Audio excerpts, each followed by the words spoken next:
Now, in that water emergency in Manatee County today, the Army Corps of Engineers is now trying to determine if there could be a second breach at the Piney Point phosphate plant. Hundreds of homes are under mandatory evacuation orders, and extra pumps are being brought in to double the amount of toxic wastewater that is being removed. Let's go to Local 10's Joseph Ojo live now with the latest for us. Joseph. Calvin, well, it's a race against time to make sure that containment wall does not collapse, because if the wall does collapse, it could threaten many homes, hundreds of homes, marine life, and affect many of the businesses who are recovering from the pandemic.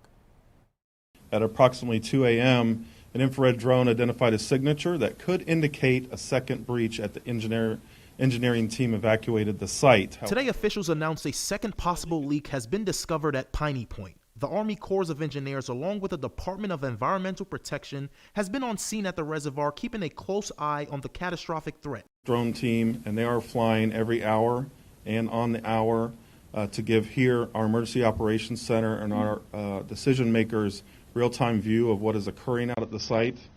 And they have the capabilities to detect temperature changes focused in on the berm site itself. What we're looking at now is trying to prevent and respond to, if need be, a real catastrophic flood situation. Governor Ron DeSantis declaring a state of emergency in Manatee County after a reservoir which holds over 300 million gallons of wastewater is said to be on the brink of collapse. The goal is to drain over 30 million gallons of water each day, in hopes that less water in the reservoir, the less likely it will collapse. Because the wastewater contains polluted salt water, storm runoff, and fertilizer byproduct. Around 300 inmates at the Manatee County Jail were evacuated to an undisclosed location, and calls are now growing for this crisis to be addressed sooner than later. I am concerned about the threats to public safety, homes, as well as businesses. I want the best and the brightest on the ground.